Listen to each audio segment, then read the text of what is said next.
বাস্তবায়ন হচ্ছে সংবিধানের বাংলাদেশের মানুষের মালিকানা। এটাই সংবিধান। এই মালিকানার জন্য আজকে এত বছর এতগুলো মানুষ এত ত্যাগ স্বীকার করেছে, এবং কারো ত্যাগ স্বীকার করেছে এটা দিয়ে কোনো বিভেদ আমরা সৃষ্টি করতে চাই না। এখন যখন বলা হয় যারা রক্ত দিয়েছে তাদেরকে তাদের সাথে আলাপ আলোচনা করে সিদ্ধান্ত নিতে হবে, তাহলে রক্ত কারা দিয়েছে এটা তো একটা দীর্ঘ আমাদের একটা লিস্ট করতে হবে, এবং কতদিন ধরে রক্ত দিয়েছে, ত্যাগ যারা স্বীকার করেছে কতদিন ধরে ত্যাগ স্বীকার করছে, এরা কারো বিশাল লিস্ট।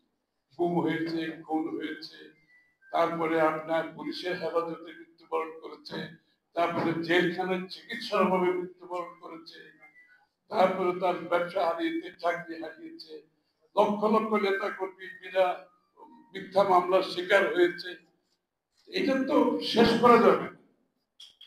সবার সাথে আলোচনা করে কি আপনি বাংলাদেশের সমস্যা সমাধান করতে পারবেন, অথবা ওই কমিশনের মাধ্যমে কি বাংলাদেশের সমস্যা সমাধান হবে? কমিশনের মাধ্যমে সমাধান হবে আপনাদের মনে হয়? কমিশনকে বা এই দায়িত্ব কে দিয়েছে? আমি সরাসরি কিছু কথা বলছি, কমিশনকে এই দায়িত্ব কে দিয়েছে? এই প্রশ্নগুলো সব উঠে আসে, এবং আমরা যদি মনে করি অনেকের মধ্যে একটা ধারণা সৃষ্টি হয়েছে যে আমি সবসময় বলি আমরা 10 জন বিজ্ঞ মানুষ মিলে বাংলাদেশের আগামী দিনের ভবিষ্যৎ নির্ধারণ করে দেব, আর বাংলাদেশের আগামী দিনের কোনো দুঃশাসন হবে না, কোনো স্বৈরাচার আসবে না, সে আর পরিবর্তন করতে পারবে না। এর থেকে ভুল চিন্তা কিছু হতে পারে। যত পরিবর্তন আপনাকে আনতে হবে বাংলাদেশে, আপনাকে গণতান্ত্রিক প্রক্রিয়ার মাধ্যমে পরিবর্তন করতে হবে। আপনাকে গণতান্ত্রিক প্রক্রিয়ার মাধ্যমে ক্রমান্বয়ে, এটাকে বলে প্রগ্রেসিভলি, আপনাকে সমাধান করতে হবে। আর যদি গণতন্ত্রে বিশ্বাস করেন, আর গণতন্ত্রের বিশ্বাস না করলে ওইটি যারা যারা বলে বিগ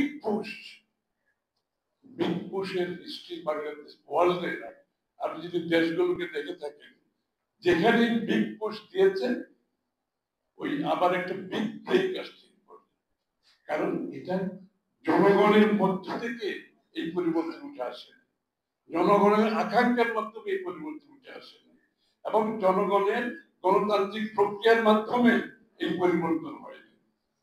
সুতরাং আপনাকে কোন কমিশনের মাধ্যমে বাংলাদেশের পরিবর্তন আনতে বিশ্বাস করার কোনো কারণ নেই। আপনাকে পরিবর্তন আনতে হবে বাংলাদেশের জনগণের মাধ্যমে, গণতান্ত্রিক প্রক্রিয়ার মাধ্যমে। আপনি জনগণের উপর আস্থা রাখতে হবে। আমরা 2টা নির্বাচন হওয়ার পর একটা স্বৈরশাসক আসলো, 3-4টা একটা স্বৈরশাসক আসলো, সেই সব ধ্বংস করে দিল দেশটাকে। এখন আবার নতুন করে আমাদের করতে হচ্ছে। এটা স্বৈরাচারের দোষে হয়েছে, বাংলাদেশের মানুষের দোষে হয়েছে। বাংলাদেশের মানুষ যখনই সুযোগ পেয়েছে সঠিক সিদ্ধান্ত নিয়েছে, স্বাধীনতা যুদ্ধের সিদ্ধান্ত নিয়েছে, স্বৈরশাসন এরশাদের বিরুদ্ধে সঠিক সিদ্ধান্ত নিয়েছে, শেখ হাসিনার বিরুদ্ধে সঠিক সিদ্ধান্ত। তারা তো ভুল করেন, তাহলে কি করতে হবে? আপনার পরিবর্তন আনতে হবে। যারা যে মানুষগুলো বারবার সঠিক সিদ্ধান্ত নেয় তাদের কাছে আপনাকে যেতে হবে। তার মালিকানার কথা বলছেন, কিন্তু আপনি সিদ্ধান্ত নিয়ে নিচ্ছেন ঢাকায় বসে, কিছু বিজ্ঞ মানুষ আগামী দিনের সব সিদ্ধান্ত দিয়ে দিচ্ছে। এটা তো টেকসই হবে না। আপনারা তো ঐক্যমতের মাধ্যমে আমরা কেয়ারটেকার করেছিলাম না, শেখ হাসিনা তো বাতিল করে চলে ফেলতে, কি হয়েছে? সাস্টেইন হয় না। এই জন্য আপনাকে যখন যেটা আনতে হবে এটা পরিবর্তনের মাধ্যমে আনতে হবে, সেটা হচ্ছে গণতান্ত্রিক।